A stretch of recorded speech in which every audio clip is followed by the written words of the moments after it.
Meu filho contratou seguranças para me impedir de entrar no velório da minha esposa. O senhor não pode passar.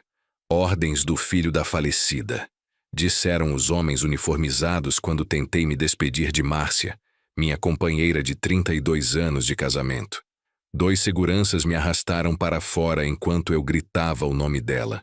Naquela mesma noite, fiz uma ligação que mudaria tudo para sempre. Mas antes de continuarmos, confira se você já está inscrito no canal e escreva nos comentários de onde você está assistindo este vídeo. Meu nome é Rogério Duarte. Tenho 61 anos e o que vou contar mudou minha vida para sempre. Cheguei à funerária São Pedro, em Niterói, naquela sexta-feira de manhã, vestindo o terno azul marinho que Márcia havia passado para mim na última vez que esteve em casa. Levava nas mãos as flores que ela mais amava, rosas brancas do jardim que plantamos juntos há 15 anos. Meu coração batia com aquela mistura de dor e amor que só quem perdeu o parceiro de uma vida inteira conhece. Pensei que finalmente poderia me despedir dela. Mas quando cheguei à porta principal, havia 2 homens vestidos de preto parados como soldados. Eram grandes, sérios, com aqueles fones de ouvido que seguranças particulares usam em eventos importantes. A princípio, achei que fosse para algum velório importante, talvez algum político ou empresário conhecido. Me aproximei naturalmente, como havia feito 1000 vezes na vida, como o homem que construiu 2 empresas com as próprias mãos. Nunca imaginei que aqueles seguranças estavam ali por minha causa. Nunca imaginei que meu próprio filho os havia colocado lá para me humilhar. Com licença, senhor. Para onde o senhor vai? O mais alto me perguntou quando tentei entrar. Sua voz era fria, profissional, como se estivesse fazendo qualquer trabalho ordinário. Vim para o velório da minha esposa, Márcia Duarte. Respondi mostrando as flores. O homem olhou para o parceiro, depois tirou um papel dobrado do bolso. Abriu lentamente como se fosse uma sentença judicial. Sinto muito, senhor, mas o senhor não pode entrar. É uma ordem da família. Aquelas palavras caíram sobre mim como um balde de água gelada no meio do inverno. Como assim não posso entrar? Eu sou Rogério Duarte. Márcia é minha esposa. Somos casados há 32 anos. Minha voz começou a falhar, mas não era de tristeza. Era de raiva, de incredulidade, de uma humilhação que jamais havia sentido na vida. O segurança não se abalou. Senhor, tenho ordens específicas do filho da senhora Márcia, Eduardo Duarte. O senhor não pode entrar neste velório. Cada palavra era como um prego sendo cravado no meu peito. Meu próprio filho, meu único descendente, o menino que segurei nos braços quando nasceu. Naquele momento, apareceram pessoas que conhecíamos. Os Tavares, amigos de toda a vida. Dona Helena, a vizinha que cuidou de Eduardo quando ele era pequeno. Meus sócios da construtora, homens que me respeitavam há décadas. Todos viram eu ali parado, discutindo com os seguranças como um intruso. Seus rostos mudaram quando perceberam o que estava acontecendo. Alguns abaixaram o olhar, outros me cumprimentaram com pena, como se eu estivesse com uma doença terminal. A vergonha subiu pelo meu pescoço como fogo. 32 anos de um casamento respeitável, e meu filho estava me transformando em um espetáculo na frente de todo Niterói. Por favor, me deixem passar. Só quero ver minha esposa uma última vez. Não me importei mais em implorar. Márcia estava ali dentro, fria, sozinha, esperando por mim. Havíamos prometido ficar juntos até que a morte nos separasse, mas não iam nem me deixar cumprir essa promessa. O segurança mais jovem parecia desconfortável. Senhor, entendemos sua dor, mas não podemos abrir exceções. Se quiser, pode ligar para o senhor Eduardo para resolver isso. Ligar para meu próprio filho para pedir permissão para ver minha esposa morta. A humilhação estava completa. Foi então que Eduardo apareceu na porta vestido num terno caro que eu havia pagado, de braços dados com Patrícia, sua esposa. Ele tinha 37 anos, mas naquele momento parecia um estranho para mim. Seus olhos estavam secos, sem uma única lágrima pela mãe morta. Patrícia me olhou com desprezo, como se eu fosse lixo na rua. Pai, disse Eduardo com uma voz que nunca havia ouvido dele. Já conversamos sobre isso. Não queremos problemas aqui. Vá para casa. Não era um pedido. Era uma ordem do meu próprio filho. O filho que Márcia criou com tanto amor. Eduardo, por favor. Ela é minha esposa. Ela é sua mãe. Me deixe entrar, nem que seja por 5 minutos. Minha voz soava patética, eu sei. Mas naquele momento não me importei com dignidade. Só queria tocar a mão de Márcia mais uma vez. Dizer que a amei até seu último suspiro. Pedir perdão por não ter conseguido protegê-la dessa traição. Eduardo me olhou como se eu fosse um mendigo chato. Pai, você está fazendo uma cena. A mãe não gostaria de ver você assim. Melhor ir embora antes que tenhamos que chamar a polícia. Patrícia sorriu atrás dele. Um sorriso pequeno, cruel, de triunfo. Os seguranças se aproximaram. Um deles tocou meu braço gentilmente, mas com firmeza. Senhor, seria melhor o senhor ir embora. Não queremos ter problemas. Olhei em volta e vi que todos estavam nos observando. Havia idosos que conheciam Márcia desde menina, parentes que vieram de outros estados. Funcionários das minhas empresas que me respeitavam há décadas.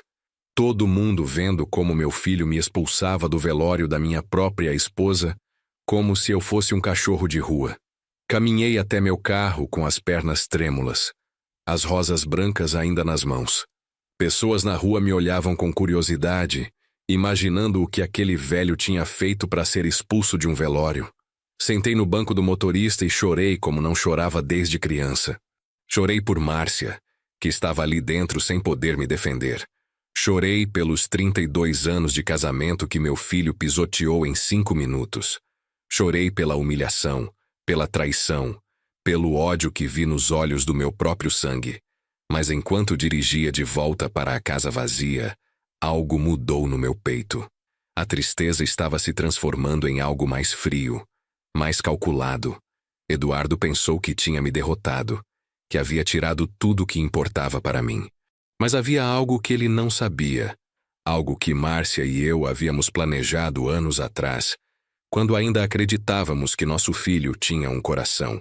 Naquela noite, quando cheguei em casa, faria uma ligação que mudaria tudo. Uma ligação que meu filho lembraria pelo resto de sua vida miserável. Márcia e eu nos conhecemos numa terça-feira de abril de 1990, no escritório de uma pequena construtora em São Gonçalo, onde ela trabalhava como secretária.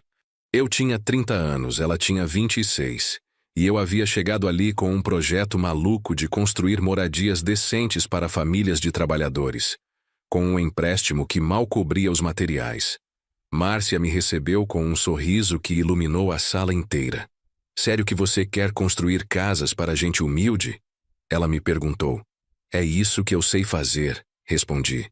E daquele dia em diante, nunca mais nos separamos. Os primeiros anos foram de pura luta. Márcia largou o emprego para me ajudar com as contas, os contratos, as negociações com os bancos. Trabalhávamos das 6 da manhã até às 11 da noite num escritório minúsculo que cheirava a café requentado e sonhos não realizados. Ela cuidava dos números com uma precisão que me impressionava, e eu assentava os tijolos com as próprias mãos quando faltavam operários. Rogério, ela me dizia quando eu chegava exausto, estamos construindo algo grande, algo que vai durar para sempre.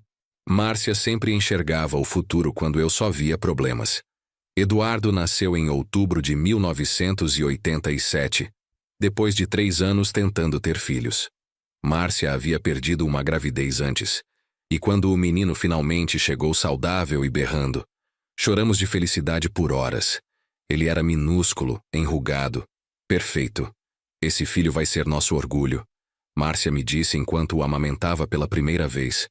Ele vai ser melhor que nós dois juntos. Segurei ele nos braços e prometi que teria tudo que não tivemos. Educação, oportunidades, uma vida sem falta. Nunca imaginei que tanto amor se transformaria em tanto ódio. Durante os anos 90, o negócio cresceu como espuma. Márcia sacrificou seus próprios sonhos para cuidar de Eduardo e gerenciar a parte administrativa das empresas. Enquanto eu estava na obra supervisionando, ela estava em casa ajudando o menino com a lição. cozinhando para os operários que às vezes ficavam até tarde, fazendo a contabilidade na mesa da sala de jantar. Os domingos eram sagrados. Missa com a família, almoço caseiro, passeios na lagoa de Piratininga. Pai, quando eu crescer, quero ser igual a você. Eduardo me disse quando tinha 10 anos. Márcia piscou para mim da cozinha. Construímos a primeira empresa em 1993, Construtora Duarte. Márcia insistiu que meu sobrenome fosse o único na placa. Você é quem põe a cara e os riscos, ela disse. Eu estou feliz sendo sua parceira silenciosa. Mas ela nunca foi silenciosa. Era minha conselheira, minha confidente, quem me freava quando eu queria expandir rápido demais e quem me empurrava quando tinha medo de crescer. Nas noites que eu chegava preocupado com algum projeto difícil, ela fazia chá de camomila e me escutava por horas. Problemas se resolvem um de cada vez, meu amor. Ela me dizia. Amanhã vamos ver tudo com mais clareza. Em 2005, já tínhamos 2 empresas, construção e incorporação imobiliária. Eduardo tinha 18 anos e estava estudando administração na melhor universidade particular do Rio. Era inteligente, não vou negar, mas estava começando a mostrar uma arrogância que preocupava Márcia. Rogério, o menino acha que tudo cai do céu. Ela me disse quando Eduardo chegava com carros alugados ou gastava fortunas com roupas de marca. Talvez devêssemos ensinar ele a valorizar o que tem. Mas eu achava normal. Afinal, tinha trabalhado a vida toda para que ele pudesse ter essas oportunidades. O primeiro sinal de que algo estava errado foi quando Eduardo conheceu Patrícia em 2007.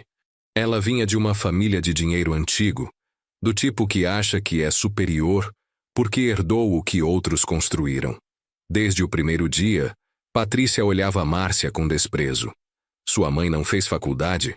Ela perguntou a Eduardo num jantar de família. É que dá para perceber que ela é classe trabalhadora. Márcia ficou calada, mas vi como seus olhos lacrimejaram. Naquela noite ela me disse, Rogério, aquela mulher vai trazer problemas. Ela estava certa, como sempre. Os anos passaram, e a distância entre Eduardo e nós cresceu como um abismo. Ele se formou com honras, começou a trabalhar nas empresas, mas sempre com uma atitude de que merecia mais do que dávamos. Patrícia o envenenava constantemente. Seus pais são comuns. Nós merecemos ter nosso próprio dinheiro. Por que você tem que pedir permissão para o seu pai para tudo? Márcia notava e sofria em silêncio. Estamos perdendo nosso filho, ela me dizia, e não sei como trazê-lo de volta. Em 2019, Eduardo se casou com Patrícia num casamento que custou mais que minha primeira casa. Márcia e eu pagamos tudo. A igreja, o salão, a lua de mel na Europa, até o vestido de Patrícia que valia R$ 5.000. Durante a cerimônia, Eduardo nos agradeceu no discurso, mas de forma fria, formal, como se fôssemos patrocinadores e não seus pais. Patrícia nem olhou pra gente quando disseram sim. Márcia chorou durante a festa inteira, mas não era de alegria. Sinto que hoje perdemos nosso filho para sempre. Ela me sussurrou enquanto dançávamos de novo. E ela estava certa. Os últimos anos antes da doença de Márcia foram estranhos. Eduardo vinha cada vez menos em casa, sempre com desculpas, que tinha reuniões, que Patrícia estava ocupada, que preferiam passar os domingos sozinhos. Patrícia reclamava de tudo. A comida, a decoração, nossos assuntos de conversa. Vocês sempre falam de trabalho? Ela dizia com irritação. Não tem hobbies mais interessantes? Márcia cozinhava os pratos favoritos dele, mas chegavam atrasados e comiam com pressa. Temos compromissos sociais. Era sempre a desculpa. O dia que o médico deu o diagnóstico de Márcia, em janeiro de 2022, a primeira coisa que ela me disse foi: liga pro Eduardo. Quero que ele saiba que a mãe ama ele. Não importa como as coisas têm estado ultimamente. Liguei imediatamente. Pai, estou numa reunião importante. Pode esperar? É sobre sua mãe, Eduardo. É urgente. Tá bom, mas seja rápido. Quando contei que Márcia tinha câncer terminal, houve um longo silêncio. Depois, é sério. Já procuraram uma segunda opinião? Como se fosse um problema que pudesse ser resolvido com eficiência empresarial. Naquela noite, ele não veio vê-la. Câncer de pâncreas estágio 4. Foram essas as palavras que o Dr. Augusto nos disse numa terça-feira, 16 de janeiro de 2022. Ela tem entre 3 e 6 meses de vida, Sr. Duarte.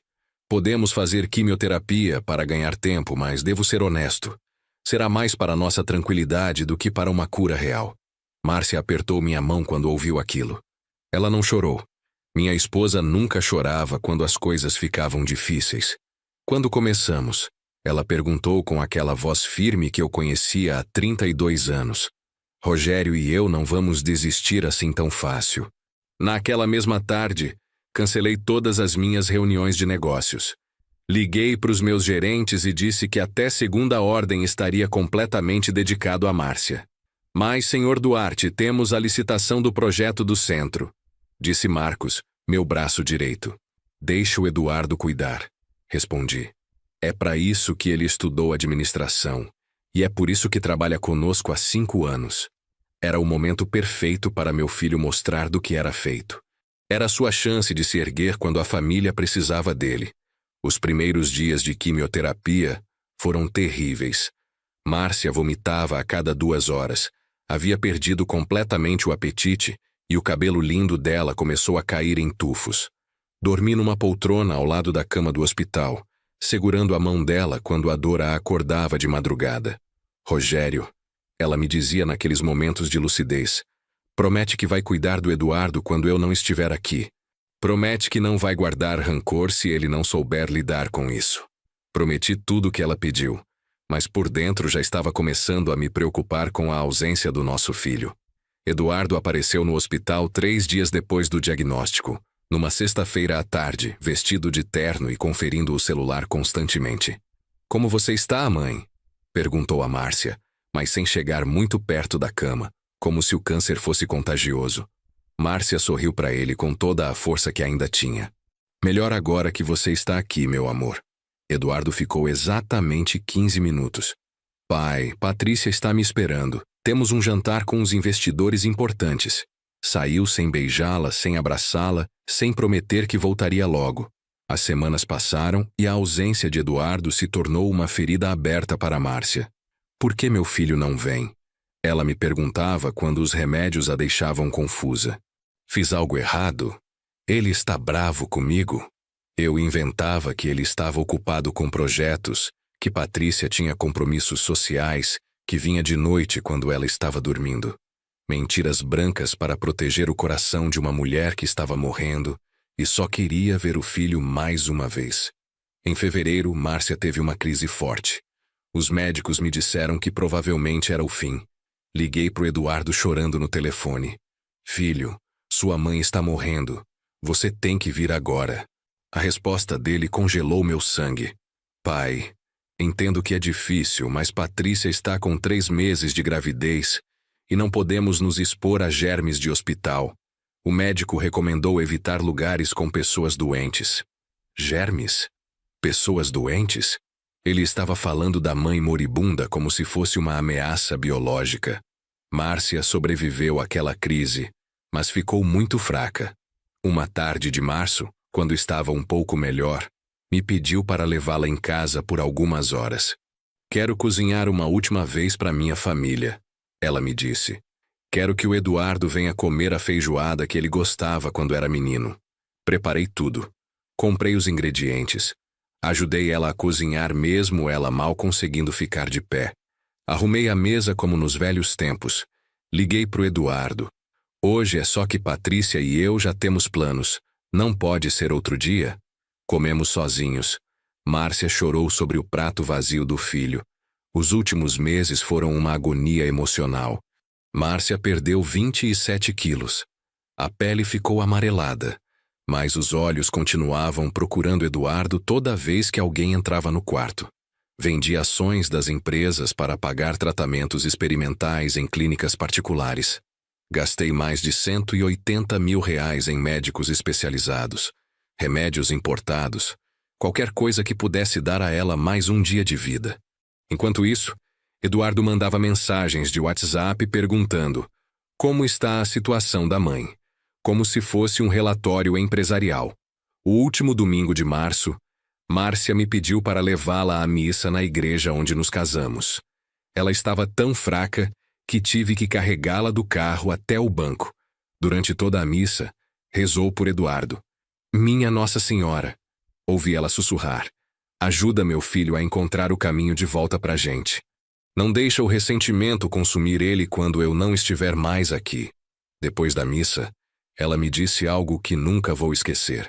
Rogério, se um dia o Eduardo te trair, não fique calado.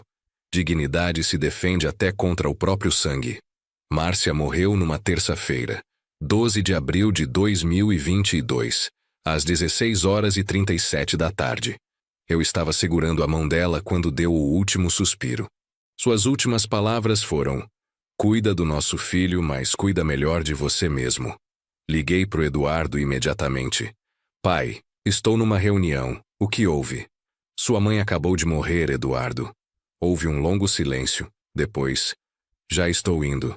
Ele chegou 2 horas depois, quando Márcia já estava fria. Aproximou do corpo, tocou a testa dela uma vez e disse: ela parece em paz. Não chorou. Não me abraçou. Não disse que a amava. Naquela noite, enquanto velava o corpo de Márcia na nossa casa, Eduardo saiu cedo. Patrícia não está se sentindo bem por causa da gravidez. Foi a desculpa dele. Amanhã organizamos tudo pro velório. Fiquei sozinho com minha esposa morta, lembrando 32 anos de amor verdadeiro. Falei com ela como se ainda pudesse me ouvir. Márcia, nosso filho não é mais o menino que criamos. Virou um estranho, mas prometo que vou honrar sua memória como você merece. Não sabia que no dia seguinte aquele estranho ia me humilhar da forma mais cruel que um filho pode humilhar um pai. No dia seguinte à morte de Márcia, cheguei à funerária São Pedro às 8 da manhã para organizar o velório. Tinha dormido 2 horas, mas minha cabeça estava clara. Queria que o velório da minha esposa fosse perfeito, como ela merecia, depois de uma vida de sacrifícios e amor incondicional. Levava na carteira a lista que fizemos juntos meses atrás, quando ela ainda tinha força para planejar a própria despedida. Flores brancas, música suave, deixa vir todo mundo que conhece a gente. Ela havia escrito com a letra trêmula. E deixa eles se sentirem em casa como nossa casa sempre foi. Mas quando cheguei na recepção, a moça me olhou confusa. Senhor Duarte, seu filho já esteve aqui há 1 hora. Ele já organizou tudo. Senti como se tivesse levado um soco no estômago. Como assim já organizou tudo? Eu sou o marido de Márcia. Sou eu quem deve tomar essas decisões. A moça nervosa me mostrou uma pasta cheia de papéis assinados. Senhor, aqui diz que Eduardo Duarte é o responsável legal pelos arranjos do funeral. Ele trouxe documentos que o acreditam como executor do testamento. Documentos que eu nunca tinha visto na vida. Eduardo chegou meia hora depois acompanhado de Patrícia e um homem mais velho de terno caro que eu não conhecia. Pai, deixa eu te apresentar o Dr. Henrique, nosso advogado da família. Nosso advogado? Eu trabalhava havia 30 anos com o Dr. Antônio, meu advogado de confiança, desde quando Eduardo tinha advogados próprios para assuntos de família. Senhor Duarte, o Dr. Henrique me disse com um sorriso falso. Entendemos que o senhor está passando por um momento muito difícil. Por isso, seu filho assumiu toda a papelada para poupar o senhor do estresse. Estresse? Como se organizar o funeral da minha esposa fosse um incômodo administrativo. Eduardo, quero revisar todos os arranjos. Sua mãe tinha ideias específicas sobre como queria a despedida. Meu filho me olhou com uma paciência fingida que me enfureceu. Pai, tudo já está decidido. Contratei a melhor funerária, o melhor serviço, as melhores flores. Patrícia cuidou dos detalhes estéticos. Patrícia, a mulher que mal conhecia Márcia, tinha cuidado dos detalhes do funeral dela? E as flores brancas que ela queria? Perguntei. Mudamos para orquídeas roxas. Patrícia respondeu com um sorriso. São mais elegantes para uma cerimônia dessa categoria. Categoria? Como se o funeral de Márcia fosse um evento social que precisava ser classificado segundo padrões de classe. Sua mãe odiava orquídeas roxas, disse pro Eduardo. Ela sempre dizia que pareciam flores artificiais. Eduardo suspirou como se eu fosse uma criança birrenta. Pai, a mãe não pode mais dar opinião. Temos que tomar as melhores decisões para honrar a memória dela. Temos. Como se eu não fizesse parte desse temos. Como se 32 anos de casamento não me dessem o direito de decidir como me despedir da minha própria esposa. O pior veio quando revisei a lista de convidados. Tinham eliminado metade das pessoas que Márcia considerava importantes. Os colegas de trabalho dos anos 80, os vizinhos que ajudaram ela quando Eduardo era pequeno, os operários das minhas empresas que a conheciam há décadas. Essas pessoas não se encaixam no perfil do evento, explicou Patrícia. Queremos que seja uma cerimônia distinta, não uma reunião de bairro. Distinta.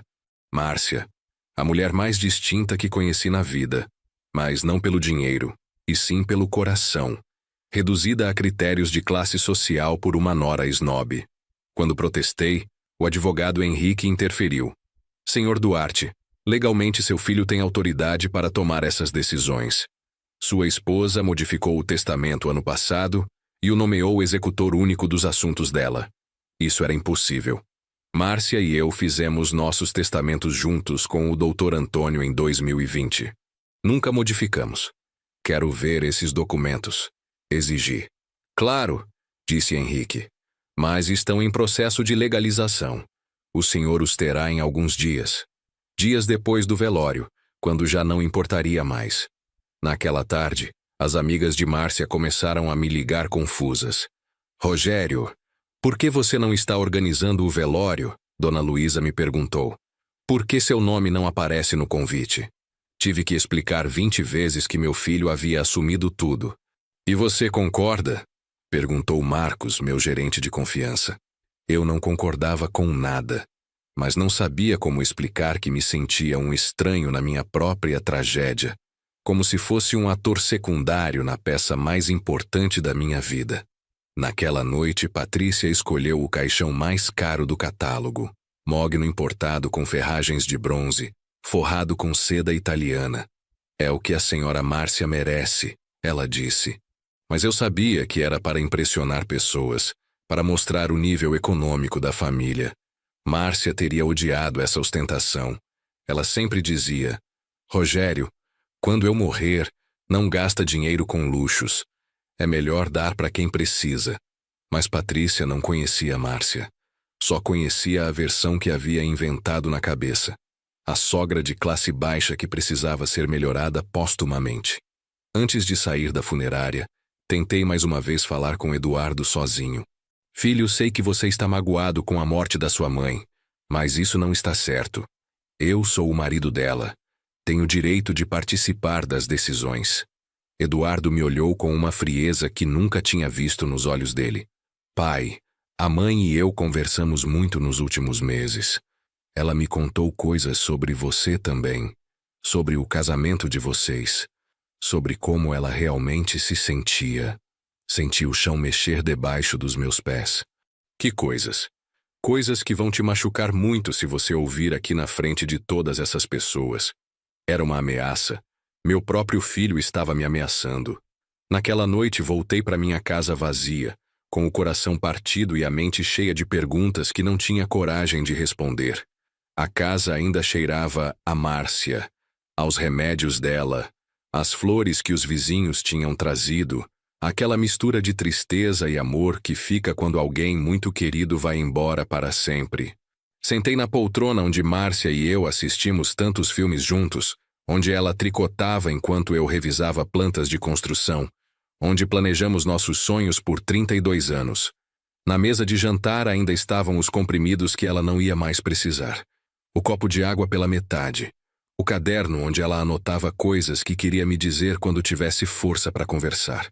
Abri aquele caderno com as mãos trêmulas e encontrei algo que partiu minha alma. Rogério, se algo acontecer comigo, cuida do Eduardo, mas não permite que ele te desrespeite. Dignidade é a única coisa que ninguém pode tirar de você, se você não permitir.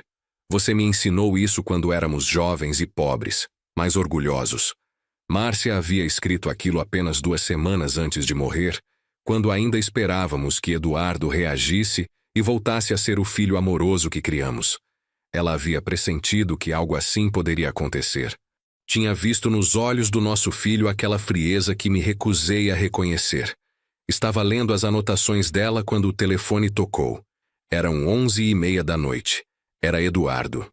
Pai, precisamos conversar sobre amanhã. Sua voz soava diferente, mais confiante, como quando falava com fornecedores ou clientes difíceis. O que foi, filho? Tem algum problema com os preparativos? Sim, tem um problema. Decidimos que é melhor o senhor não vir ao velório amanhã. As palavras caíram como pedras na minha cabeça. Como assim não vir? Como assim não vir ao velório da minha própria esposa? Eduardo, não estou entendendo. Do que você está falando? Pai, Patrícia e eu conversamos com a psicóloga que atende famílias em luto. Ela explicou que às vezes a dor pode fazer as pessoas agirem de forma irracional, dizer coisas machucantes sem pensar. Psicóloga? Que psicóloga? Desde quando Eduardo consultava psicólogo sem me contar nada? Filho, não sei de que psicóloga você está falando, mas estou perfeitamente bem. Só quero me despedir da sua mãe como ela merece. Pai, mas esse é o problema. O senhor não está bem. Notamos isso nos últimos meses. Seu comportamento errático, suas reações exageradas, a forma como trata a Patrícia quando ela vem visitar. Comportamento errático? Reações exageradas? Do que meu filho estava falando? As únicas reações que tive foram de dor vendo Márcia morrendo e de tristeza porque ele não vinha visitá-la. Eduardo, não sei o que te contaram, mas nunca tratei Patrícia mal. Pelo contrário, sempre fui respeitoso com ela, mesmo quando ela foi grosseira com sua mãe. Está vendo, pai? É exatamente disso que estou falando. Patrícia nunca foi grosseira com a mãe. O senhor tem uma percepção distorcida da realidade. Percepção distorcida? Meu filho estava me dizendo que eu era louco. Eduardo, me escuta bem, eu sou seu pai e sou o marido da Márcia. Amanhã vou estar naquele velório. Goste você ou a Patrícia, é meu direito e minha obrigação. Houve um longo silêncio do outro lado. Depois ouvi a voz de Patrícia ao fundo, sussurrando algo que não conseguia entender. Pai, disse Eduardo quando voltou ao telefone. Se o senhor for amanhã, vai fazer uma cena. Vai estragar a cerimônia. Vai desrespeitar a memória da mãe. Desrespeitar? Eu, que tinha dedicado os últimos meses da minha vida a cuidar dela dia e noite, eu ia desrespeitá-la?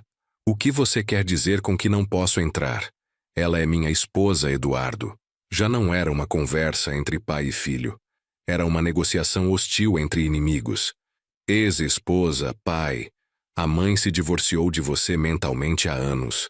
Aquelas palavras me atravessaram como balas. O que você está dizendo? Sua mãe e eu éramos casados e apaixonados até o último dia da vida dela. É o que o senhor acredita, pai. Mas a mãe me contou muitas coisas nesses últimos meses.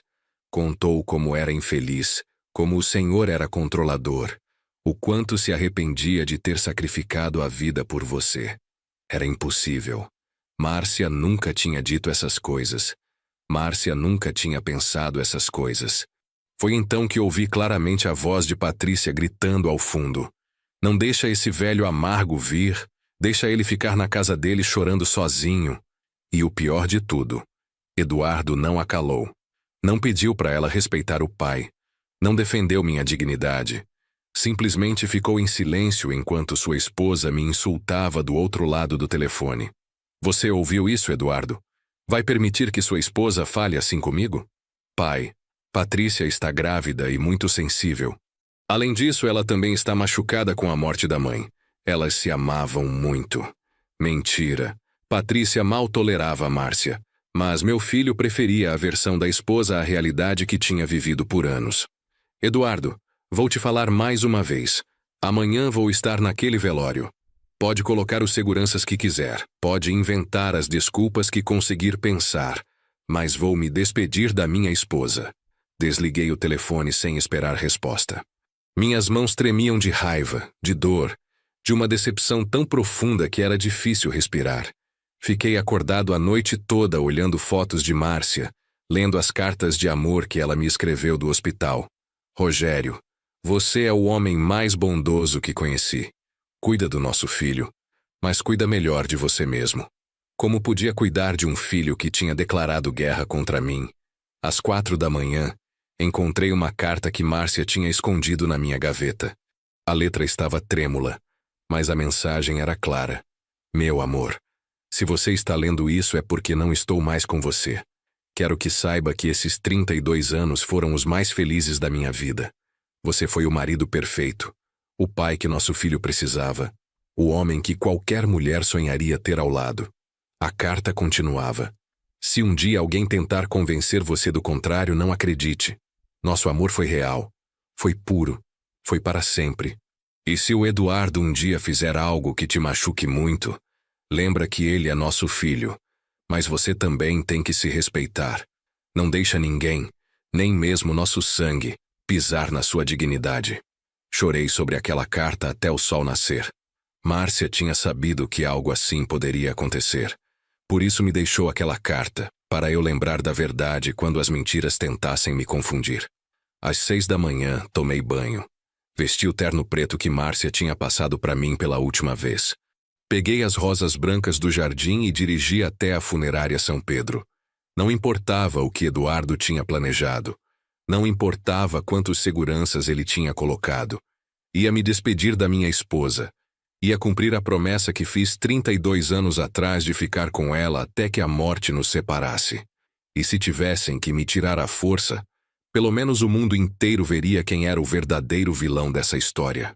Pelo menos as pessoas saberiam que Rogério Duarte lutou até o fim pelo amor da vida dele. Quando cheguei à funerária São Pedro naquela manhã, meu coração apertou vendo que havia de fato 2 seguranças particulares parados na entrada principal, como soldados guardando um banco. Eram homens grandes, sérios, com aqueles uniformes pretos e fones de ouvido que as empresas de segurança mais caras do Rio usam. Por um momento pensei que talvez fossem para proteger algum político ou empresário importante que tinha vindo ao velório.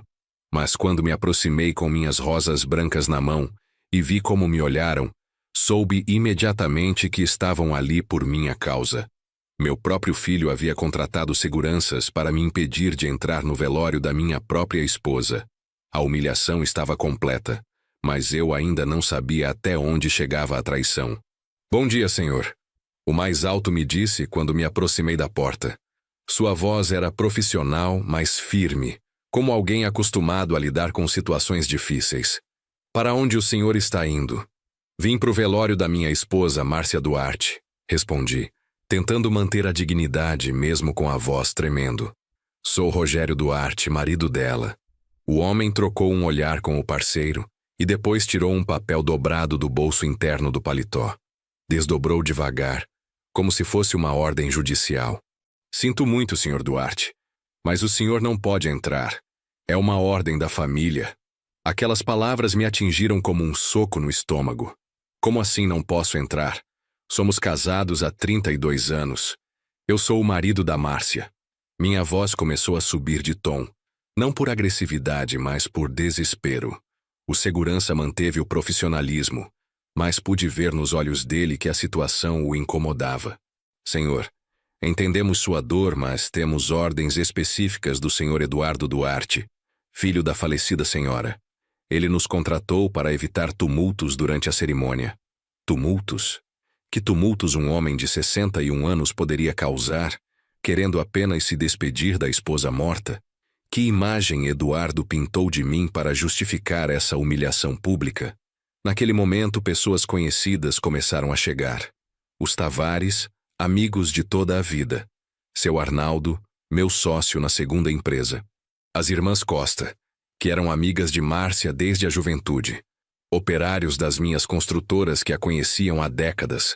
Todos me viram ali parado, discutindo com os seguranças como se fosse um intruso perigoso. Seus rostos mudaram quando perceberam o que estava acontecendo.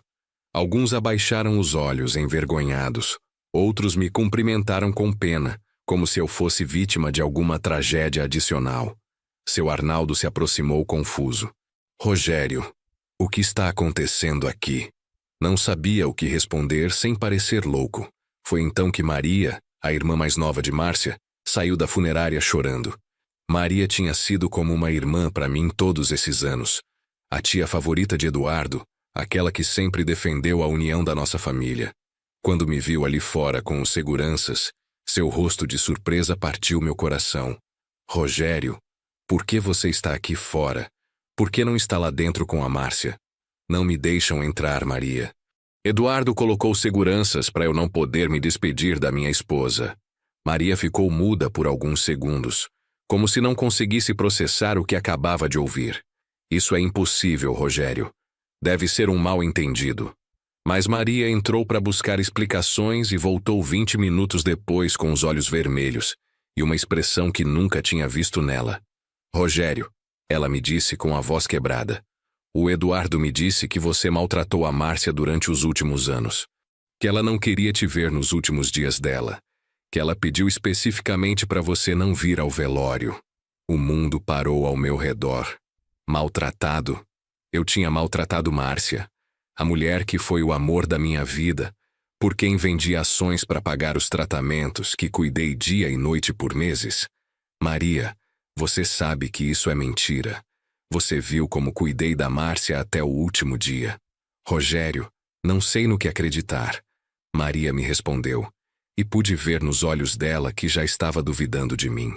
O Eduardo me mostrou mensagens de WhatsApp onde a Márcia reclamava de você. Contou que ela tinha falado com uma psicóloga porque se sentia emocionalmente abusada. Mensagens de WhatsApp? Psicóloga? Quando Márcia teria tempo para escrever mensagens reclamando de mim se eu estava com ela 24 horas por dia? Maria, isso é impossível. Márcia e eu não tínhamos problemas no nosso casamento. Pelo contrário, estávamos mais unidos do que nunca durante a doença dela. Mas já podia ver que a semente da dúvida tinha sido plantada na mente de Maria, como provavelmente foi plantada na mente de toda a família. Foi então que entendi a dimensão completa da traição do meu filho. Ele não tinha apenas me afastado do velório de Márcia. Não tinha apenas assumido o controle de todas as decisões sem me consultar. Ele tinha construído uma narrativa completa, onde eu era o vilão da história. Tinha convencido todos os nossos conhecidos de que eu era um velho abusador que fez a esposa sofrer por anos. Tinha destruído 32 anos de um casamento respeitável, com mentiras calculadas e provas fabricadas. E o pior de tudo, tinha usado a morte de Márcia como a oportunidade perfeita para executar o plano, sem ela poder me defender. Maria, disse a ela com toda a dignidade que me restava, você conhece a Márcia desde criança. Veio na nossa casa milhares de vezes durante 32 anos. Em todo esse tempo, você alguma vez viu algum sinal de que eu a maltratava? Alguma vez viu ela triste, com medo ou infeliz comigo? Maria ficou pensando por alguns segundos, e por um momento vi nos olhos dela um lampejo de verdade. Não, Rogério, nunca vi nada disso. Sempre achei que vocês tinham o casamento mais sólido que conheci. Então confia no que você viu durante 32 anos, não no que o Eduardo diz que aconteceu nos últimos meses. Mas já era tarde demais. A dúvida tinha sido semeada, e dúvidas crescem mais rápido que a verdade. Naquele momento chegou um carro preto de onde Eduardo e Patrícia desceram, vestidos de luto, mas com uma atitude que não parecia de dor, mas de triunfo. Patrícia usava um vestido preto muito caro e óculos escuros, como se fosse uma atriz chegando numa estreia. Eduardo vestia um terno que eu tinha pagado, e quando me viu ali fora com os seguranças, sua expressão não foi de surpresa.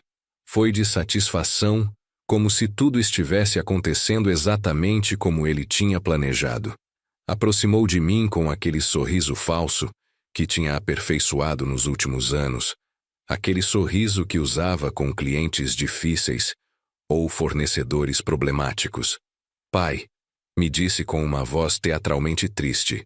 Já conversamos sobre isso ontem à noite. Não queremos problemas aqui. A mãe não ia querer que você fizesse uma cena no velório dela. Uma cena. Querer me despedir da minha esposa era fazer uma cena. Patrícia ficou alguns metros atrás, mas pude ver que estava sorrindo atrás dos óculos escuros. Um sorriso pequeno, cruel, de alguém que estava aproveitando cada segundo da minha humilhação. Eduardo, disse a ele com a pouca dignidade que me restava. Isso não está certo. Eu sou o marido dela. Tenho o direito de estar aqui. Você não tem mais direitos sobre a mãe, pai. Esses direitos acabaram quando decidiu tornar a vida dela impossível nos últimos meses. Era a mentira perfeita contada em público, na frente de todos os nossos conhecidos, e eu não tinha como me defender sem parecer exatamente o que ele dizia que eu era. Um velho irracional e problemático. As pessoas começaram a se aglomerar, observando a cena. Vi rostos conhecidos, colegas da construtora, vizinhos antigos, parentes distantes que tinham vindo de outros estados. Todos testemunhando como meu filho me expulsava do velório da minha própria esposa, como se eu fosse um cachorro de rua. Eu podia ver a confusão nos olhos deles, a dúvida se instalando. O que será que ele fez para a própria família não querer ele aqui? Deviam estar pensando. Um dos seguranças tocou meu braço, gentil, mas firme. Senhor Duarte, seria melhor o senhor ir embora. Não queremos problemas maiores. Olhei para os olhos de Eduardo uma última vez, procurando algum sinal do menino que criei, do filho que segurei nos braços, que me disse que queria ser como eu quando crescesse.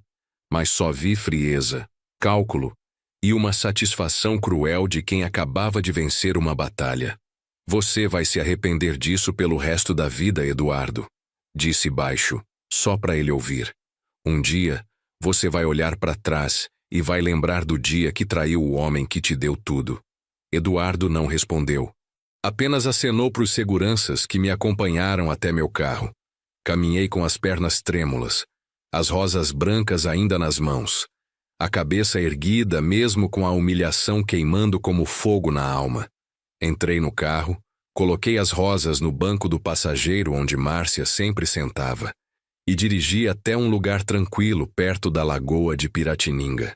Ali, sozinho, chorei como não chorava desde criança. Chorei por Márcia, que estava ali dentro da funerária sem poder me defender. Chorei pelos 32 anos de casamento que meu filho pisoteou em 5 minutos.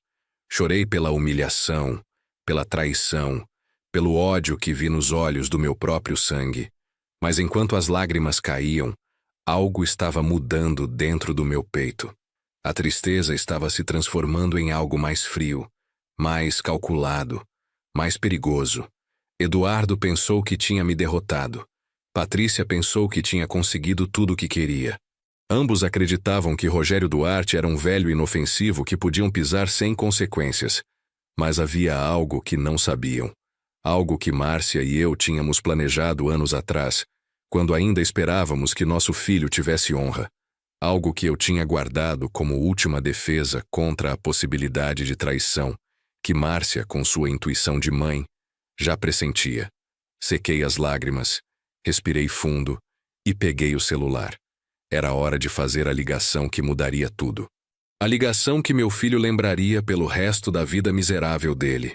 2 semanas depois do velório de Márcia, quando ainda acordava todas as manhãs esperando ouvir a voz dela me chamando da cozinha, recebi uma ligação que nunca esperei. Era Eduardo. Sua voz soava diferente, mais suave, quase como o menino que costumava me pedir desculpas quando quebrava alguma coisa jogando bola no quintal. Pai, podemos conversar?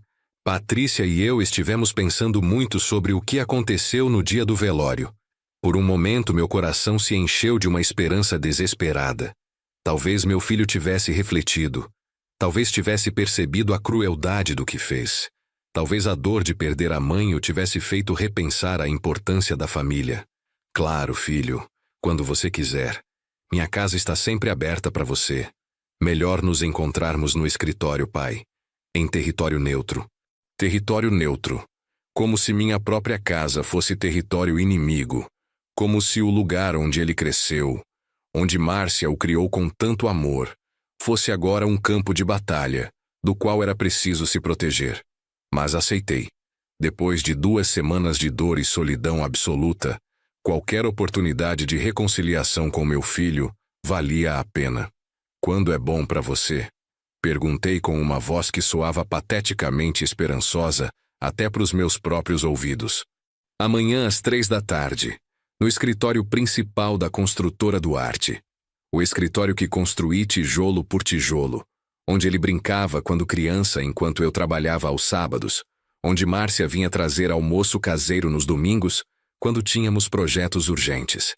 Aquela noite dormi melhor do que tinha dormido desde a morte de Márcia.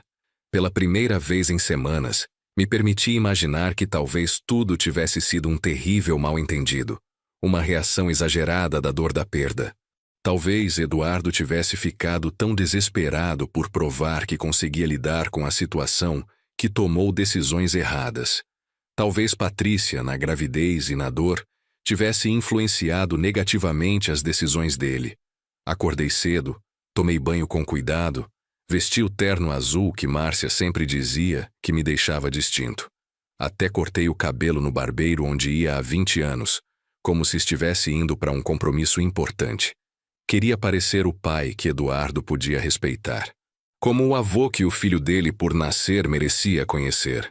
Cheguei ao escritório 15 minutos antes da hora combinada. O prédio que construí nos anos 90 parecia exatamente o mesmo. A placa Construtora Duarte, brilhando sob o sol da tarde. O jardim que Márcia tinha projetado florescendo com as plantas favoritas dela. A recepção elegante, mas não ostentosa, que refletia nossos valores de trabalho duro e sucesso merecido. Esperei no meu antigo escritório, cercado pelos diplomas e prêmios que acumulei durante 30 anos de construção honesta. Nas paredes estavam fotos dos nossos projetos mais importantes.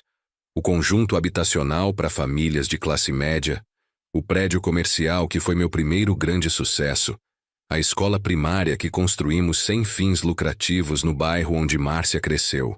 Cada foto contava a história de uma vida dedicada a construir não apenas prédios, mas um legado de família. Eduardo chegou exatamente às 3, acompanhado de Patrícia e, para minha surpresa, do mesmo advogado que tinha aparecido no velório, o Dr. Henrique. Patrícia estava radiante apesar do luto, com um vestido preto elegante que acentuava a gravidez de 4 meses. Ela tinha aquele sorriso que aprendi a reconhecer, o sorriso de alguém que está prestes a conseguir o que quer. Eduardo me abraçou, e por um segundo senti que estava recuperando meu filho. O abraço era genuíno, caloroso, como os abraços que ele me dava quando voltava da faculdade, cheio de planos e sonhos.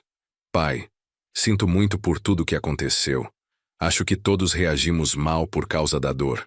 Aquelas palavras foram como água fresca para minha alma sedenta. A Patrícia acha que devemos te dar uma chance, continuou Eduardo. E pela primeira vez em meses, minha nora me olhou sem desprezo. Refletimos muito sobre o que a mãe ia querer para nossa família. Mãe. Era a primeira vez que Patrícia se referia a Márcia como mãe, em vez de senhora Márcia, ou simplesmente ignorar a existência dela. Sabemos que esses meses foram muito duros para o senhor, pai. Perder a companheira de uma vida inteira não é fácil em nenhuma idade. A voz dele soava madura, compreensiva, como a do homem responsável que sempre esperei que ele se tornasse. Queremos que faça parte das nossas vidas, que conheça seu neto quando nascer, que continuemos sendo uma família como a mãe ia querer. As lágrimas saíram sem permissão. Por 2 semanas tinha vivido com a certeza de que havia perdido não só minha esposa, mas também meu filho, e a possibilidade de conhecer meu neto. Eduardo, você não sabe como me deixa feliz ouvir isso. Sua mãe estaria tão orgulhosa de ver você maduro, responsável, pensando na família acima de qualquer diferença pessoal. Patrícia se aproximou e pegou minha mão com uma delicadeza que nunca conheci dela. Senhor Duarte, ela me disse, eu também tenho refletido muito. Talvez tenha julgado algumas situações de forma errada. A gravidez me deixa muito sensível, e a dor pela perda da senhora Márcia me confundiu. Era a primeira vez que a ouvia se referir a Márcia com respeito. A primeira vez que admitia ter errado em algo. Poderíamos ser parceiros de novo, pai. Como antes, quando eu era menino, e você me levava para os canteiros de obras para me ensinar o negócio. Eduardo se aproximou da janela de onde se via a cidade que ajudamos a construir com nossos projetos. Lembro quando você me explicou que cada prédio era como uma família. Precisava de fundações sólidas, estrutura forte e muito amor para durar para sempre. Aquelas palavras foram direto para o meu coração. Era exatamente a filosofia que ensinei a ele desde pequeno. A mesma que Márcia apoiava quando me via trabalhar até tarde planejando cada detalhe dos nossos projetos. Mas precisamos fazer algumas mudanças legais primeiro. Ele continuou. Para proteger o patrimônio da família, especialmente agora que o bebê está vindo. O advogado Henrique abriu a pasta e tirou uma pasta cheia de documentos perfeitamente organizados. Senhor Duarte, ele me disse com o sorriso profissional que tinha aperfeiçoado durante anos de prática jurídica. Preparamos alguns documentos que vão facilitar a transição geracional das empresas. É algo que toda família empresarial de sucesso deve fazer eventualmente. Os papéis pareciam oficiais, sérios, cheios de termos jurídicos que não entendia completamente, mas que soavam razoáveis vindos de um advogado com as credenciais do Henrique. É só uma formalidade, pai, Eduardo explicou, mas necessária para podermos trabalhar juntos sem complicações burocráticas. Uma transferência temporária de autoridade enquanto reorganizamos a estrutura empresarial. Assina esses documentos hoje. Patrícia me disse com um sorriso que agora me parecia genuinamente afetuoso. E amanhã jantamos em família. Podemos começar a planejar como queremos que seja a relação do nosso filho com o avô. A palavra avô me encheu de uma emoção que não sentia desde antes da doença de Márcia. Finalmente ia ter um neto. Finalmente ia poder continuar o legado de família que tanto trabalho me custou construir. Peguei a caneta que Henrique me ofereceu sem ler todos os detalhes. Confiava no meu filho. Confiava que a dor nos tinha ensinado a todos o quanto a família era importante. Assinei cada documento com a mão trêmula. Não de nervos, mas de emoção. Amanhã às 8 em ponto, Eduardo me disse enquanto guardava os papéis. A Patrícia vai fazer aquele frango assado que você gosta tanto. Aquela noite, voltei para casa sentindo um homem novo. Pela primeira vez desde a morte de Márcia, consegui jantar sem chorar sobre o prato vazio. Liguei para Maria para contar que Eduardo e eu tínhamos nos reconciliado, que ia ser um avô presente, que talvez tudo sobre o velório tivesse sido um terrível mal-entendido causado pela dor. Fico muito feliz, Rogério, ela me disse, embora sua voz soasse cautelosa. Espero que dessa vez dê tudo certo.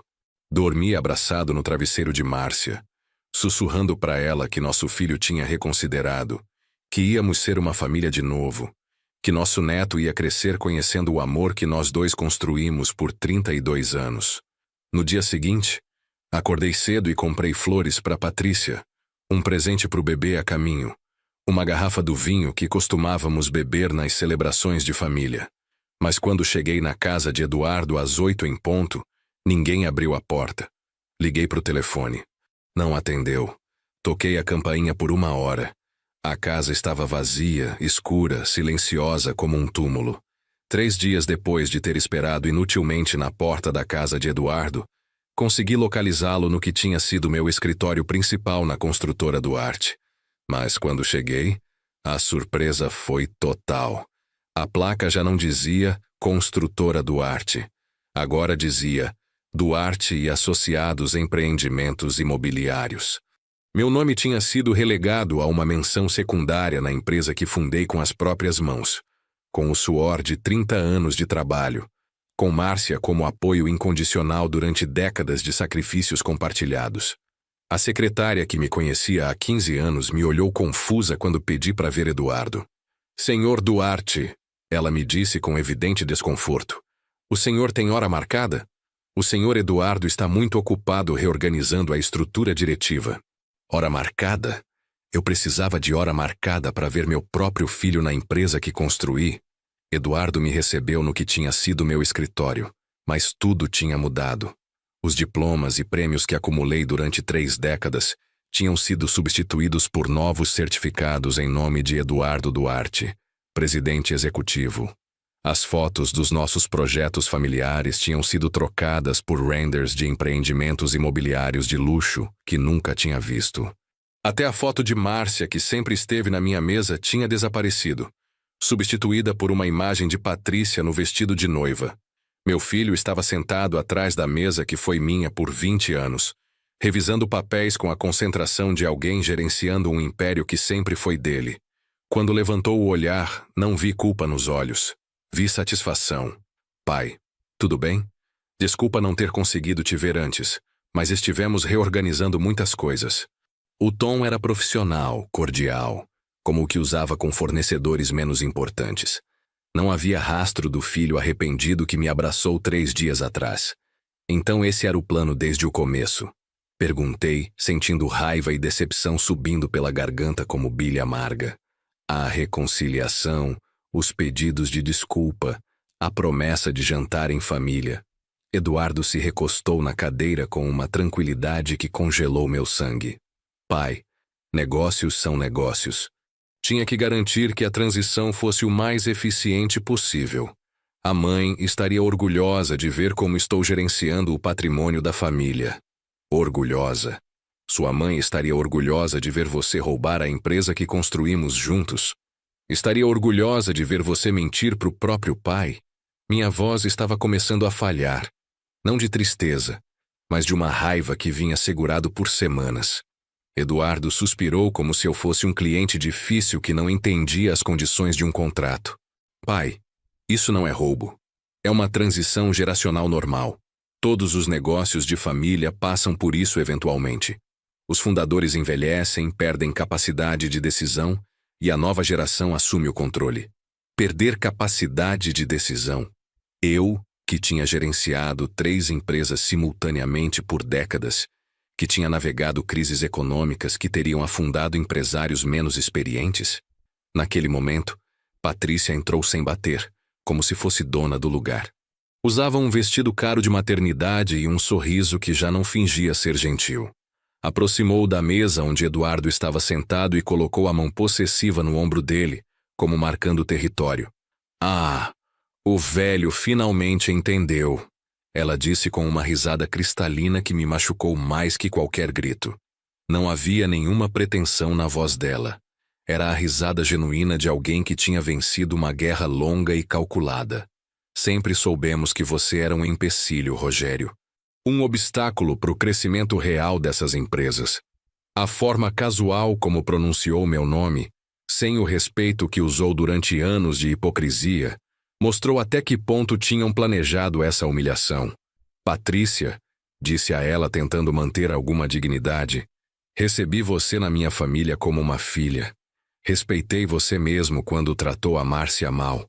É assim que retribui 30 anos de consideração? A risada dela ficou mais forte, mais cruel. Como uma filha. Por favor, Rogério. Você sempre foi condescendente comigo. Sempre me fez sentir inferior a vocês. Como se eu devesse agradecer por ser aceita no mundinho de classe média baixa de vocês. Classe média baixa? Tínhamos construído um império que valia milhões de reais.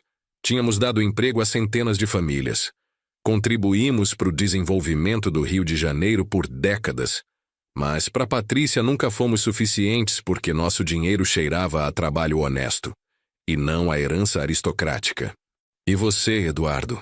Perguntei para o meu filho, esperando que pelo menos ele tivesse a decência de sentir alguma vergonha. Vai permitir que sua esposa fale assim comigo? Vai ficar calado enquanto ela insulta sua família? Eduardo não levantou o olhar dos papéis que estava revisando. Não defendeu minha dignidade. Não pediu respeito a Patrícia. Simplesmente continuou trabalhando como se eu fosse um funcionário problemático que tinha que ser tolerado, até encontrar forma de demiti-lo. Pai, a Patrícia tem razão sobre algumas coisas. Durante anos você manteve essas empresas com uma mentalidade limitada. Projetos pequenos, lucros pequenos, ambições pequenas. Ambições pequenas? As mesmas ambições que pagaram a universidade mais cara do Rio. Viagens pela Europa, carros de luxo. 30 anos construindo isso para você, e me expulsa como um cachorro. Patrícia riu de novo, aquela risada que me perseguiria por anos. Não seja dramático, pai, disse Eduardo, finalmente me olhando com a paciência fingida de alguém explicando algo óbvio para uma criança lenta. Vamos te dar uma pensão, R$ 500 por mês. É mais do que muitos aposentados recebem, e considerando que você já não agrega valor às operações, é bastante generoso. R$ 500. Era essa a avaliação que meu filho fazia de 30 anos de trabalho, de uma vida dedicada a construir o futuro dele? Márcia e eu gastávamos mais que isso num jantar de aniversário. R$ 500? Repeti sem conseguir acreditar no que estava ouvindo. Eduardo, essas empresas valem mais de 5 milhões de reais. As contas bancárias têm mais de 2 milhões em caixa. As propriedades que acumulamos valem outros 3 milhões. E você me oferece R$ 500 por mês como se fosse um favor? Patrícia se levantou e caminhou até a janela com aquela elegância estudada que tinha aperfeiçoado nos anos de casamento com meu filho. Rogério, esses números correspondem ao passado. Estamos numa etapa nova. O Eduardo está reestruturando tudo com uma visão de futuro. Já não é sobre quanto as coisas valiam quando você gerenciava, mas quanto vão valer quando gerenciadas por alguém com educação moderna e conexões reais. Levantei da cadeira, sentindo a humilhação pesando nos ombros como um fardo físico. Olhei para o meu filho pelo que sabia que seria a última vez como pai e filho. Os olhos dele estavam frios, calculistas, completamente alheios ao homem que o segurou nos braços quando nasceu, que ensinou ele a andar de bicicleta, que trabalhou 18 horas por dia para dar a ele todas as oportunidades que agora usava para me destruir. Você vai lembrar dessa conversa pelo resto da vida, Eduardo, disse a ele com uma tranquilidade que me surpreendeu. Quando ficar velho e olhar para trás, vai lembrar do dia que traiu o homem que te deu tudo. Eduardo nem levantou o olhar dos papéis. Tchau, pai. Os documentos da pensão vão chegar pelo correio. Saí daquele escritório, meu escritório, sabendo que tinha acabado de perder não só meu filho, mas também o trabalho da minha vida. Mas enquanto caminhava para o meu carro, algo estranho começou a acontecer no meu peito. A tristeza e humilhação começaram a se transformar em algo mais frio, mais perigoso. Eduardo pensou que tinha me derrotado completamente. Patrícia pensou que tinha conseguido tudo o que queria. Ambos acreditavam que Rogério Duarte era um velho inofensivo que podiam pisar sem consequências. Mas havia algo que não sabiam. Algo que Márcia e eu tínhamos planejado anos atrás, quando ainda esperávamos que nosso filho tivesse honra. Naquela noite, quando cheguei em casa, faria uma ligação que mudaria tudo. Uma ligação que ensinaria a eles o que significava trair um homem que construiu um império, não só com tijolos, mas com inteligência e previsão. Naquela noite, cheguei em casa vazia com o coração partido, mas a mente mais clara do que tinha estado em semanas. Servi um bom uísque da garrafa que Márcia e eu guardávamos para as ocasiões especiais e sentei no escritório onde costumava revisar os contratos mais importantes das nossas empresas. Naquela mesma mesa, 5 anos atrás, Márcia e eu tínhamos tomado uma decisão que na época pareceu exagerada, quase paranoica. Ela me disse numa noite depois de um jantar particularmente tenso com Eduardo e Patrícia: tenho um pressentimento ruim sobre nosso filho. Ele está mudando, e não para melhor. Acho que devemos nos proteger. Achei que era uma reação exagerada de uma mãe preocupada. Agora entendia que Márcia tinha visto o que me recusei a aceitar, que estávamos criando um estranho. Procurei no cofre o envelope lacrado que não abria há 5 anos. Dentro estavam todos os documentos do Plano Márcia, como tínhamos chamado de brincadeira, nunca imaginando que um dia teríamos que realmente usá-lo. Márcia tinha insistido em criar um sistema de proteção patrimonial, que mantivesse uma parte significativa dos nossos ativos protegidos, caso algo desse errado com a família. Não é sobre desconfiar do Eduardo, ela tinha explicado. É sobre proteger o fruto do nosso trabalho, para que seja sempre usado com os valores que ensinamos. Tínhamos contratado o melhor advogado financeiro do Rio, o Dr. Sebastião Lemos, um homem de honra que entendia a importância da discrição e lealdade. Peguei o telefone com as mãos trêmulas e disquei o número que sabia de cor. Eram 11 da noite, mas Sebastião sempre me disse para ligar a qualquer hora se precisasse ativar o Plano Márcia. Sebastião, é o Rogério. É hora de executar o plano Márcia. Houve um silêncio do outro lado da linha, e depois a voz profunda do meu advogado de confiança. Rogério, tem certeza absoluta? Uma vez que ativarmos isso, não tem volta. As coisas chegaram realmente tão longe? Contei tudo. A humilhação no velório. Os documentos que me fizeram assinar sob engano. A forma como Eduardo e Patrícia me expulsaram da minha própria empresa como se eu fosse lixo. Tá certo, Rogério. A Márcia me avisou que isso poderia acontecer. Tenho tudo preparado. Amanhã de manhã começamos. O que Eduardo nunca soube é que durante os últimos 10 anos, seguindo o conselho de Sebastião, mantivemos contas bancárias secretas na Suíça e em Luxemburgo. Não era nada ilegal, claro. Eram investimentos legítimos declarados à Receita Federal, mas estruturados através de empresas offshore que só Márcia, Sebastião e eu conhecíamos. Enquanto Eduardo gerenciava as operações diárias das construtoras com as contas operacionais que conhecia, a verdadeira riqueza da família estava protegida em instrumentos financeiros que ele nem sabia que existiam. Mais de 15 milhões de reais em ações, títulos e depósitos a prazo fixo que acumulamos durante décadas de trabalho inteligente e planejamento cuidadoso. Sebastião, cancela todo o acesso do Eduardo às contas operacionais das 3 empresas. Ativa as cláusulas de proteção patrimonial que estabelecemos. Meu advogado já tinha tudo pronto. Durante anos, as empresas tinham operado com uma estrutura legal complexa, onde Eduardo tinha autoridade para as decisões diárias e gerenciamento de projetos. Mas eu mantinha o controle final sobre as finanças principais, através de uma série de holdings que ele desconhecia completamente. Os documentos que me fizeram assinar sob engano davam a ele controle das empresas operacionais, mas ele não fazia ideia de que essas empresas dependiam completamente de empréstimos e garantias bancárias que eu controlava das empresas matrizes.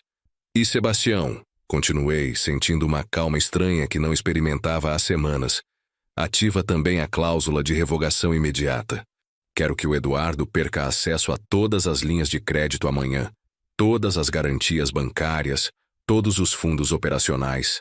Sebastião assobiou baixinho do outro lado do telefone. Rogério, isso vai paralisar as 3 empresas em 24 horas. Tem certeza absoluta de que quer ir tão longe? Tenho certeza, Sebastião. Meu filho me tratou como um inimigo. Agora ele vai conhecer o que é ter um inimigo de verdade. Márcia me ensinou que a vingança mais eficaz não é a que machuca mais, mas a que ensina mais. E Eduardo ia aprender uma lição que nunca esqueceria. Às 6 da manhã do dia seguinte começou a operação mais calculada da minha vida.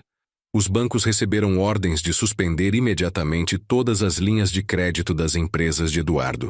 Fornecedores que não tinham recebido faturas dos últimos meses receberam notificações legais, exigindo pagamentos imediatos. Funcionários que tinham trabalhado horas extras durante projetos recentes foram informados que os salários estavam atrasados devido a problemas temporários de fluxo de caixa. As contas que Eduardo pensava controlar foram congeladas por auditorias de rotina que podiam durar semanas. Em menos de 12 horas, meu filho passou de se sentir dono de um império a descobrir que era gerente de 3 empresas falidas. A primeira ligação veio às 3 da tarde. Era Eduardo. E pela primeira vez em anos, a voz dele soava desesperada. Pai, o que está acontecendo? Os bancos dizem que as contas estão bloqueadas. Fornecedores estão exigindo pagamentos que não podemos fazer. Funcionários estão pedindo os salários. A voz dele tinha aquela nota de pânico que lembrei de quando era criança, e tinha quebrado algo valioso. O que está acontecendo, Eduardo? O que está acontecendo é o que a Márcia e eu planejamos anos atrás quando ainda tínhamos esperança de que nosso filho fosse um homem de honra. Houve um longo silêncio do outro lado. Depois, do que você está falando, pai? Que plano? O plano que fizemos quando percebemos que estávamos criando um estranho. Pai, por favor, podemos resolver isso. Podemos conversar como adultos agora. Sim. Ele soava como a criança que costumava pedir desculpas quando quebrava algo jogando bola no quintal. Conversar como adultos? Como conversamos quando me expulsou do velório da minha esposa? Como conversamos quando roubou minha empresa sob engano? Como conversamos quando sua esposa me insultou no meu próprio escritório? Eduardo começou a chorar do outro lado do telefone. Era a primeira vez que o ouvia chorar desde os 12 anos. Pai, Patrícia está grávida. Temos responsabilidades. Você não pode destruir tudo por uma briga de família. Uma briga de família? Tinham destruído minha dignidade. Tinham pisoteado a memória de Márcia. Tinham transformado 30 anos de trabalho numa humilhação pública. Eduardo, me escuta bem porque vou te dizer só uma vez. Nos próximos dias, vai descobrir que não sabe nada sobre as empresas que pensava controlar. Vai descobrir que não entende nada sobre a riqueza que pensava ter herdado. E vai descobrir que trair sua família tem consequências que vão muito além do que sua mente limitada consegue imaginar. Desliguei o telefone e servi outro uísque. Lá fora, o Rio continuava sua vida normal, sem saber que numa casa no subúrbio, um homem de 61 anos acabava de declarar guerra ao próprio filho. Uma guerra que começou com humilhação e lágrimas, mas terminaria com justiça e dignidade recuperada. Naquela noite, pela primeira vez desde a morte de Márcia, dormi profundamente. Sonhei com minha esposa jovem, com o dia que nos conhecemos naquele pequeno escritório onde ela trabalhava como secretária. No sonho, ela sorria para mim e dizia: Rogério, sempre soube que você era um homem de honra. Não deixa ninguém, nem mesmo nosso filho, fazer você esquecer quem é. Acordei com uma clareza mental que não sentia há meses. Eduardo tinha cometido o maior erro da vida dele. Tinha subestimado o homem que o criou, que construiu um império do nada, que sobreviveu a crises econômicas que teriam destruído empresários menos inteligentes. Agora ele ia aprender que experiência e paciência sempre vencem arrogância e pressa. E Patrícia ia descobrir que tinha apostado no cavalo errado nessa corrida. 6 meses depois daquela ligação que mudou tudo, estava parado em frente ao terreno onde íamos construir as primeiras 50 casas da Fundação Márcia Duarte. Era um lote de 5 hectares no mesmo bairro onde Márcia tinha crescido, numa casa humilde com os pais trabalhadores. O sol da manhã iluminava o espaço vazio que logo estaria cheio de risadas de crianças, com famílias que finalmente teriam uma casa decente, com esperança real para pessoas que trabalharam a vida toda sem conseguir acessar a casa própria. Com os 25 milhões de reais que mantive protegidos da ganância do meu filho, criei a fundação mais ambiciosa do estado no setor de habitação social. Cada real que Eduardo pensou que ia herdar se transformaria em tijolos e esperança para famílias que realmente mereciam. Ao meu lado estava Sebastião Lemos, meu advogado de confiança, revisando os planos finais do projeto. Rogério, ele me disse com aquele sorriso satisfeito reservado para os triunfos legais mais elegantes. Acho que a Márcia estaria orgulhosa do que você está fazendo. Transformar a traição do Eduardo em esperança para 50 famílias é a vingança mais poética que vi em 30 anos de carreira. Ele tinha razão. Cada casa que construíssemos seria um monumento à memória de Márcia, mas também uma lição para o meu filho sobre o que realmente significa honrar os pais. Enquanto ele caía na ruína por causa da própria ganância, eu estava construindo um legado que duraria gerações. As primeiras famílias beneficiadas já tinham sido selecionadas através de um processo rigoroso que Márcia teria aprovado completamente. Eram famílias trabalhadoras do Rio. Uma enfermeira solteira com 2 crianças que vivia num apartamento minúsculo há 10 anos, um casal de professores que pagava mais de 60% da renda em aluguel, um pedreiro viúvo com 3 filhas que perdeu a casa durante a crise econômica de 2008. Pessoas honestas que trabalhavam duro, mas o mercado imobiliário tinha deixado sem oportunidades. Cada família que recebe uma casa vai conhecer a história da Márcia, disse para os arquitetos e assistentes sociais, gerenciando o projeto. Vão saber que essa casa é possível por causa do amor de uma mulher extraordinária e da honra de um homem que não se deixou derrotar pela traição. Enquanto planejávamos a fundação, Eduardo tinha caído na falência em tempo recorde. sem acesso às contas reais, sem as garantias bancárias que eu controlava, sem entender a estrutura financeira complexa que sustentava as empresas, ele tentou gerenciar 3 construtoras com a experiência de uma criança brincando de blocos de montar. Os projetos pararam. Funcionários foram embora buscar trabalho em outras empresas. Fornecedores processaram por atrasos de pagamento. Em 6 meses, as empresas que construí durante 30 anos desmoronaram como castelos de cartas sob o gerenciamento incompetente do meu filho. Patrícia, que acreditou ter casado com um milionário, descobriu que apostou o futuro num homem que nem sabia ler um balanço contábil. O primeiro vestido de marca que tive que devolver porque não tinham como pagar deve ter sido um choque e tanto para ela. A primeira vez que vi Eduardo depois daquela ligação foi no centro do Rio, 3 meses após o colapso das empresas.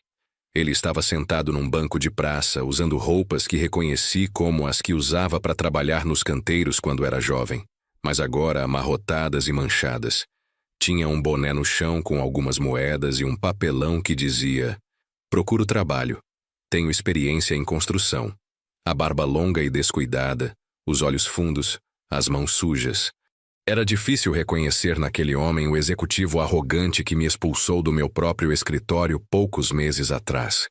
Me aproximei devagar, sentindo uma mistura estranha de tristeza e satisfação. "Eduardo", disse baixinho. Quando levantou o olhar e me viu, os olhos dele se encheram de lágrimas imediatamente. "Pai", ele me disse com uma voz quebrada que não ouvia desde criança. "Me perdoa, por favor, me perdoa. Não sabia o que estava fazendo." Ele se levantou desajeitadamente, e por um momento achei que ia me abraçar como fazia quando era pequeno e tinha feito algo errado. Mas não fiz isso.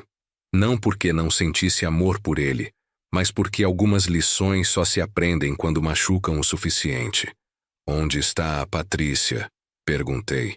"Foi embora quando o dinheiro acabou. Levou o bebê. Disse que não podia criar um filho com um perdedor." "O bebê? Meu neto? Que nunca conheceria o avô por causa da ganância dos pais?" Tirei a carteira e dei a ele R$ 200. "Isso é mais do que você me ofereceu quando me expulsou da minha empresa, filho." Eduardo pegou o dinheiro com as mãos trêmulas. "Pai, tem alguma forma de consertar isso? Alguma forma de voltarmos a ser uma família?" Olhei para ele por alguns segundos, vendo nos olhos dele o desespero genuíno de alguém que perdeu tudo por causa da própria estupidez. "Eduardo, tem coisas que não têm conserto. Tem traições que não têm perdão. Você decidiu que eu não valia nada. Agora tem que viver com as consequências dessa decisão."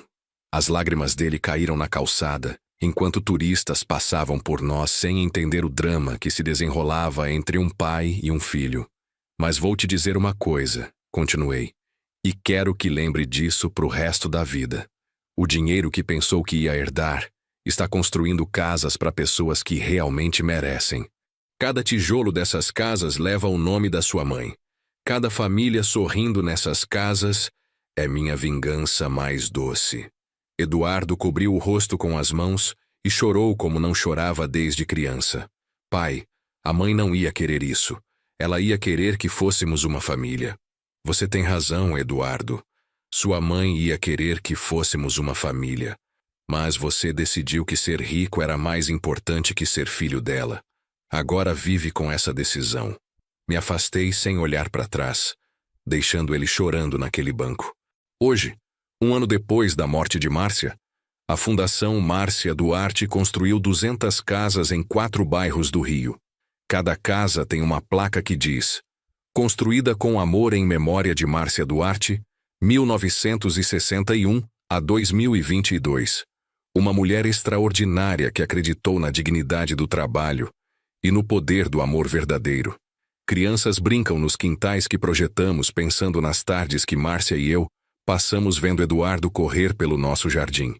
Mães estendem roupas nos varais que instalamos, lembrando as manhãs que Márcia cantava enquanto estendia nossas roupas no sol.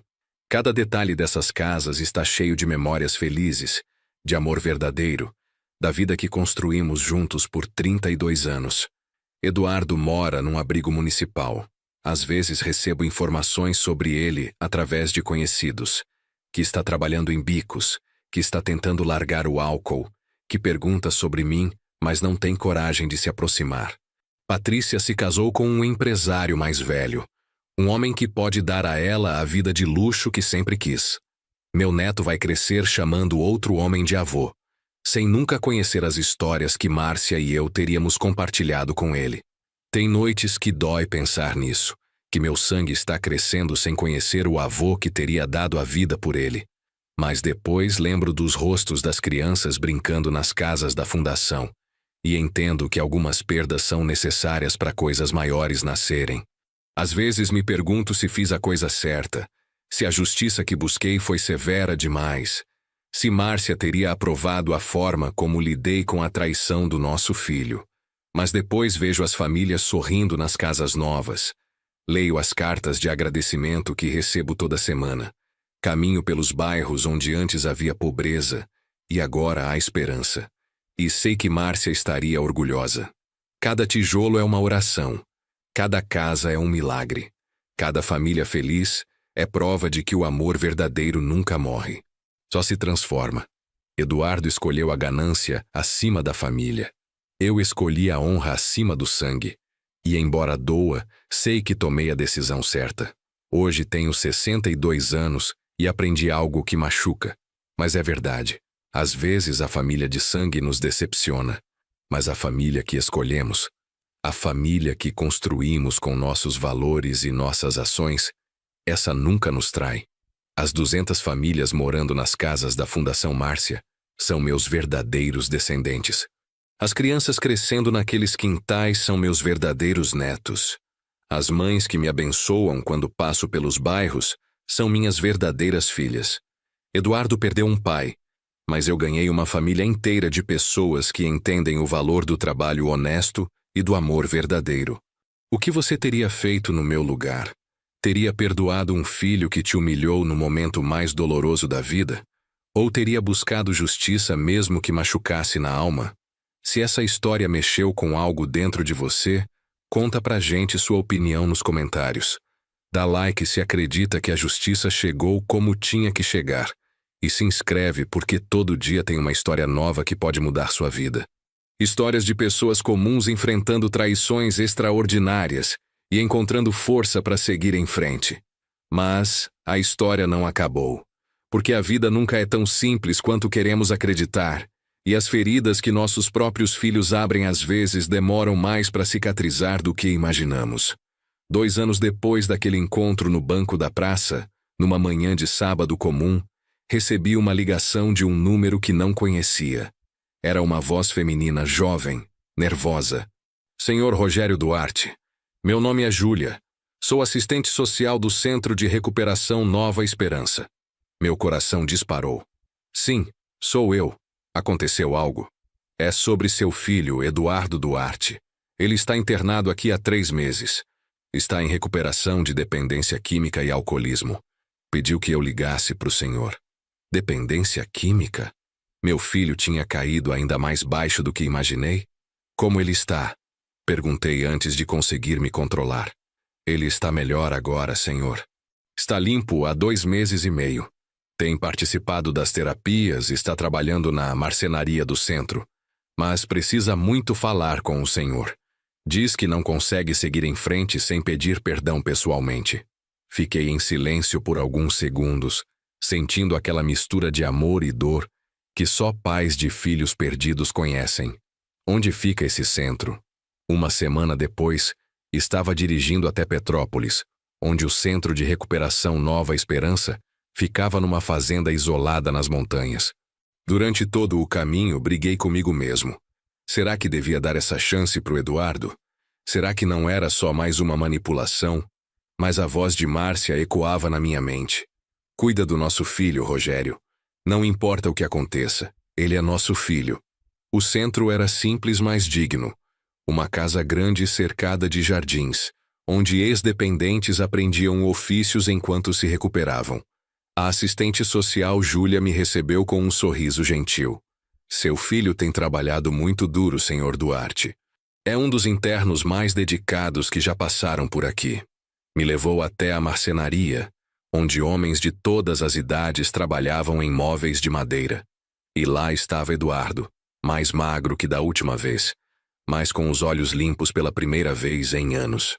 Quando me viu, largou a ferramenta que segurava e ficou parado, como se não acreditasse que eu tinha vindo. Pai, ele disse simplesmente. Nos sentamos num banco do jardim, sob uma árvore velha que me lembrou do jardim que Márcia plantou na nossa casa. Por longos minutos nenhum de nós disse nada.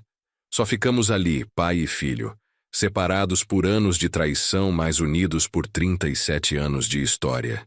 Não vim aqui para te perdoar, Eduardo, disse finalmente. Vim porque sua mãe me faria vir, porque apesar de tudo você continua sendo nosso filho. Eduardo assentiu, as lágrimas escorrendo silenciosas pelo rosto. Eu sei, pai. Não espero perdão. Não mereço. Só queria que soubesse que finalmente entendi. Entendeu o quê? Que você e a mãe me deram tudo. E eu joguei fora por ganância, por orgulho, por me deixar influenciar pela pessoa errada. Aqui na terapia, me fizeram escrever tudo o que fiz de errado. Precisei de 60 páginas, pai. 60 páginas para listar todas as vezes que traí o amor de vocês. Olhei para o meu filho e vi pela primeira vez em anos, não o homem arrogante que me humilhou, mas o menino que segurei nos braços quando nasceu. O que você vai fazer quando sair daqui? Júlia está me ajudando a conseguir trabalho numa marcenaria em São Gonçalo. Salário mínimo, mas é honesto. Quero reconstruir minha vida do zero, do jeito que você fez quando era jovem. Sem atalhos, sem mentiras, sem usar o nome da família. E a Patrícia? O bebê? Eduardo respirou fundo. Ela não quer que eu veja meu filho. Disse que não sou exemplo para ninguém. E ela está certa. Não, disse firmemente. Ela não está certa. Você errou, Eduardo. Errou feio, de um jeito que me machucou mais do que qualquer coisa na vida. Mas um homem que reconhece os erros e trabalha para mudar não deixa de ser exemplo. Só se torna um exemplo diferente. Eduardo me olhou com surpresa. Você está dizendo que... Não estou dizendo nada. Cortei. Só estou dizendo que sua mãe acreditava que pessoas podem mudar. E se ela acreditava, quem sou eu para não dar pelo menos uma chance de você provar? Passei a visitar Eduardo todo sábado durante os próximos 6 meses. Conversávamos sobre tudo, sobre Márcia, sobre os erros dele, sobre as escolhas que fazemos na vida.